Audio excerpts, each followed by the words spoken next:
Hello and welcome to CIU News. I am Khushbu, Soni, host for the broadcast and chief editor at CIU News. This is our exclusive interview series, my favorite, Wonder Woman in Tech. It is a recorded session and will be available on our website, that is ciunews.co.in, and our CIU News LinkedIn handle. It is my pleasure to invite our Wonder Woman in Tech for this episode. She is Anita Vijaykrishnan, the Vice President and General Manager, Enterprise Operations Group at Intel IT.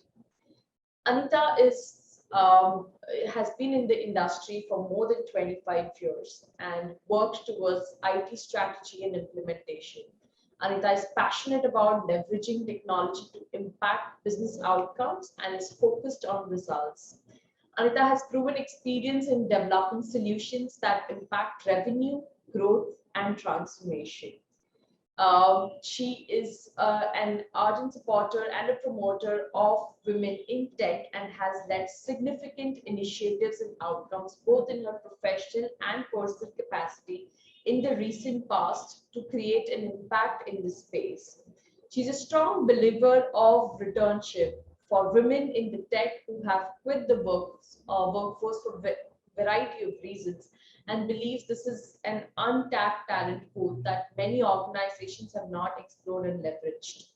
In her free time, Anita loves listening to music, traveling around the country and the world, exploring culinary delights and immersing into the local cuisine. She enjoys cooking new recipes during the weekend and experiments growing vegetables and herbs in her terrace garden.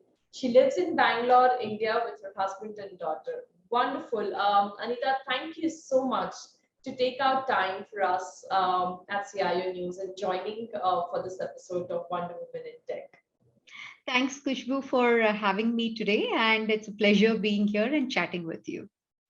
Wonderful. Anita, I wanted to, ask you as my first question, did you always know you wanted to work in the technology space? If it was not technology, what else it would have been?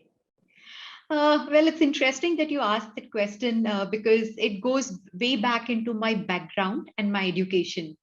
I'm basically from Mumbai, and I come from a family of human resource professionals. A number of my family members pursued career in the human resources side. So for me, for a very long time, both in terms of education, career and everything, I always thought that, that was the space that I would want to kind of land and be. And I followed the dream and I did my master's in personal management and industrial relations from Tata Institute of Social Sciences in Mumbai. And post that, I worked for about 7 years as a human resources professional in a couple of organizations. Right. In my 7th year as a human resource professional, I had an opportunity to work on an SAP HRMS project, which was an extension of what I was supposed to be doing as a part of my job. But during the course of that project, I realized that my calling was very, very different from being a human resources professional. And I just loved and enjoyed technology because that project was all about technology and it was in terms of really spearheading and implementation for the organization. So it was very immersive and gave me the first glimpse of what technology could really offer and the change and transformation that it can possibly bring about. So after 7 long years of a blossoming and budding career in HR, I decided to quit my job and make a new beginning and joined as a HR functional analyst, which was the best route for a person with my kind of an experience and educational background to kind of move into the technology realm. So I joined a services organization at that point in time. And then from there, I've kind of grown leaps and bounds and had wonderful opportunities and experiences. Here I am in the year 2022. Since, when I took this decision, it was in the year 2002. Yeah. So it was basically 20 years. And I think that I made the right decision and the right choice, stuck my neck out, took the risk and quit an HR career and took a leap of faith. And I'm glad I did what I did. Wow, wonderful. Great. My next question is, while you've been working towards, as I mentioned in my introduction, that you promote, women in the tech, and you work towards that a lot to, share your best practices with other women. Do you see a lack of women in technology? And why do you think if that is the case, and why would that be? I would like to bring a very different perspective to the question that you asked and the statement that you made, right? Um, it is true that we do lack women in technology, but it's not across the board, right? If you look at the representation of women in technology, we have a fairly good representation of women at the junior or the entry levels. Yeah. Today, we see that a lot of women are quite enamored and do pursue courses in STEM as well as engineering, right? And they do, form a pretty healthy pipeline. And if you see the statistics at India level, you see that more and more girls and women are moving towards taking up engineering and STEM courses. Right. And hence, we are seeing that there is a good, healthy pipeline that we are building at that entry level through the college campus hires that the technology companies really thrive on, and they go year in year and they recruit from these campuses, and then they bring in that good pipeline of women representation into the organization, right? I think that if you look at the industry and you look at technology companies, you see that the representation is anywhere between about 25% to around 45%, which Right. is pretty good at that level, right? And I think the biggest challenge is that how do we sustain that representation as we move through the career years of a woman, right? Right. I think that's where the biggest challenge is today, and that's where the organizations are really kind of focused on in terms of fixing that problem that we see.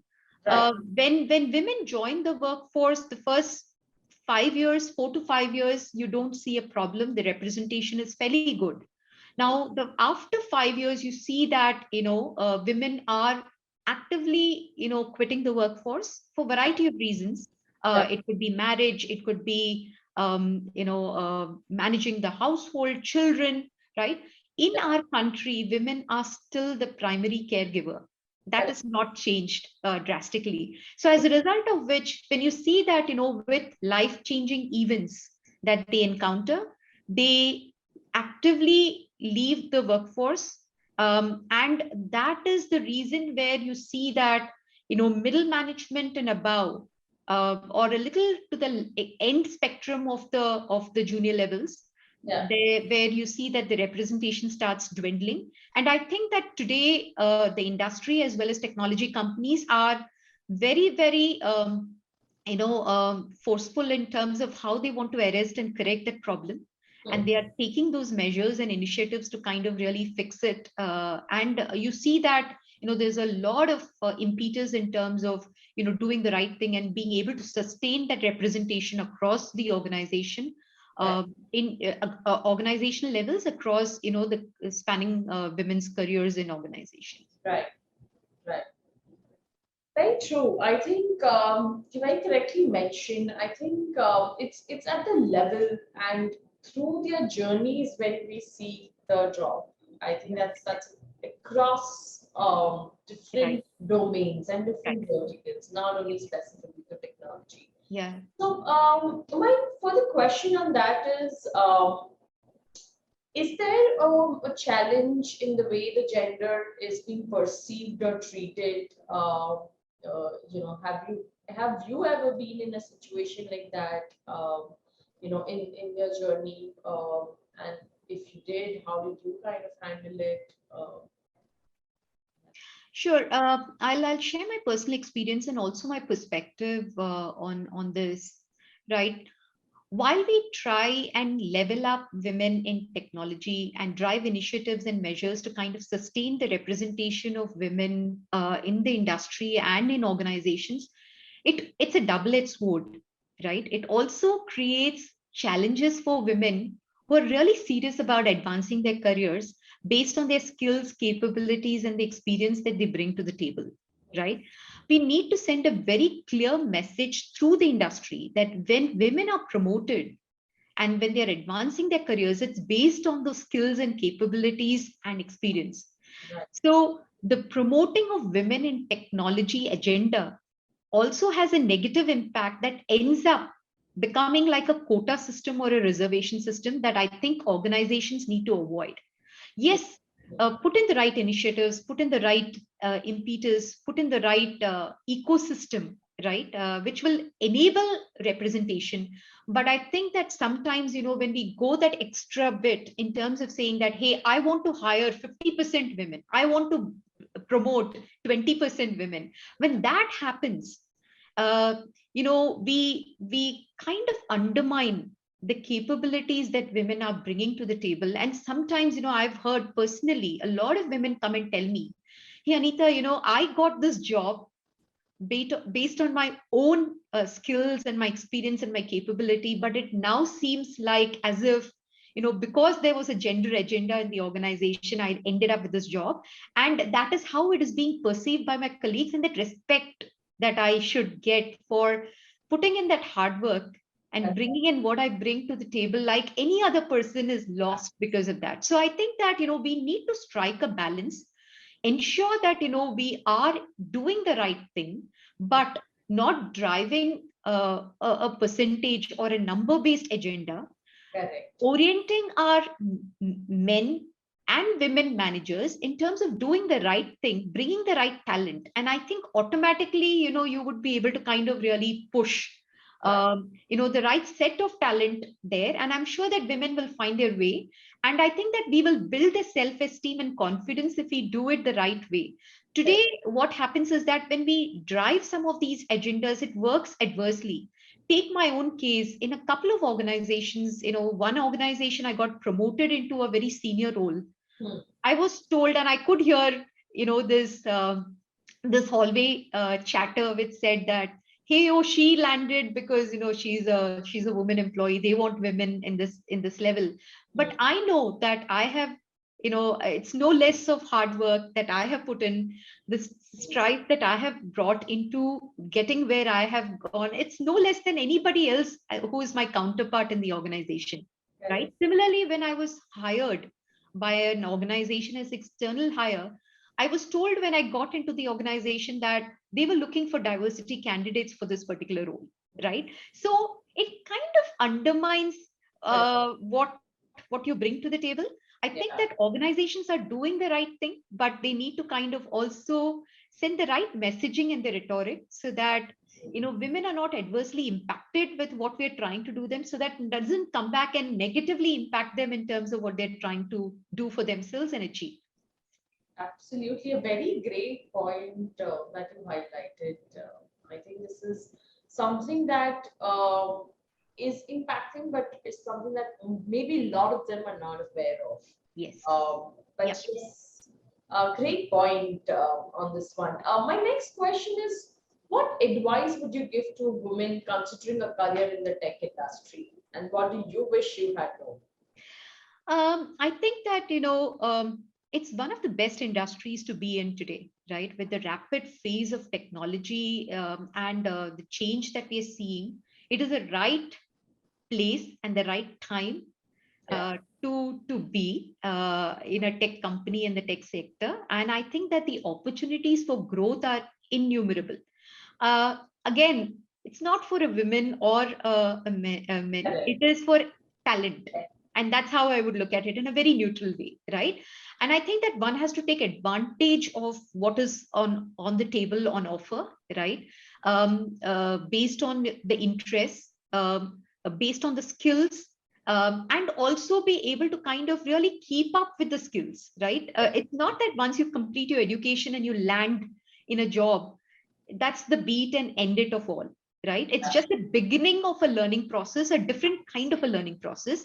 And I think that, you have to regularly keep skilling and up leveling your skills so that it can provide the bolster to your career. That's what I believe, right? If you believe for women, especially if you believe that you're at crossroads and you have to make a decision whether to continue with your career and take a break, my sincere and strong advice would be that do not take a break. Work with your organizations, work with your managers, right? Right. To get a role that will help you to balance your life changing events and Right. support and bring that work life balance, and ensure that you don't leave and quit your career for a period that you want to kind of really adjust or have something that is really intensive from a personal standpoint, that is disabling you to continue with your job. I think that as women we don't speak up enough. We Yeah. don't have those conversations enough. And Yeah. once you do, you realize that the organization is supportive. Today, when we are at a cusp of wanting to retain talent, right? Yeah. And with the great resignation and all these conversations that we are hearing going around, I think that organizations are more willing to spend their resources and their time and effort in retaining talent rather than wanting to hire new ones, right? Correct. And I think that it is important that when you have some of those conversations, Yeah. you really understand that the opportunity that the organization can provide you and the flexibility that they can provide you Correct. is absolutely available, but we are not grabbing it with our hands. And Yeah. having those conversations will really help us get there. Correct. Even if as a woman you want to take a break, and when you're ready to come back, I think you should take advantage of the numerous opportunities that are available today. Yeah. Because especially in the tech industry, returnship and return to work Yeah. opportunities are so much in abundance. Every company today is running a program, right? Take advantage of some of those opportunities and ensure that you land with the right area that will really help you to kind of again give a break for your career and then be able to kind of take it upstream, right? um, uh, the other thing that I would really strongly advise is that even if you want to take a break, do not let go of your learning process. Correct. Right? You have to keep upskilling yourself and learning what is happening around you in terms of technology, because technology today is changing at such a rapid pace that what you knew yesterday is no longer relevant today, right? So it is very important that do the right thing. Do not quit your career. It's the best lifeline that you can ever have. Work with your organization, ensure you take opportunities of the flexibility that they can offer. But if you still want to quit, there are numerous other ways in which you can get back, and you should get back and ensure that you're constantly learning and skilling yourself so that when you're ready to get back, you are at an advantage and companies are clamoring to get you into their organization. Wow, wonderful insights, Anita. I think some of the very great, points that you mentioned for women who are, in that transition mode or going through multiple things. So great insights, Anita. One last question before we end today's session. As per you, what is the best part of being a woman in the tech industry? Again, I would say that tech industry itself is such a beautiful sector that gives you so much of opportunities, like I alluded to in my previous response, right? I would say that women can possibly take so much of advantage of the opportunities that are available, leverage it, and then really create that impetus to grow their careers. Correct. And also the fact that the tech sector is given so much of importance to for the representation of women and driving so many measures and initiatives. I think that again, it is the best industry that you can be in, and taking advantage of some of those measures and those initiatives to really be able to kind of really improve your career and use it as a springboard to kind of really grow in speed. And I think that there is so much of opportunity and there's so much of learning out there. Right. I think that, it's a wonderful opportunity where you will be able to kind of really balance some of the things that you would want to kind of pursue in your personal life, and as well as, really grow your career at the same time. It allows you that balance and that flexibility. I would say that take advantage of some of those things that are out there, Right. and try and bring it on board, and then allow it to kind of really spiral your career to the next level. Great conversation with you, Anita. Thank you so much for taking out time for CIO News and coming on this platform. You're truly a wonder woman. I think there's so much of pointers that we could learn from this session and episode today. I'm sure viewers are going to pick up some very fine pointers that you mentioned. So thank you once again, and it was a pleasure to have you on this platform. Thanks, Khushbu, for inviting me over. And thanks for having me. It was wonderful chatting with you and sharing some of the nuggets of my experiences as well as my perspectives in this conversation. Awesome. Thank you, Anita. Thank you. Thank you.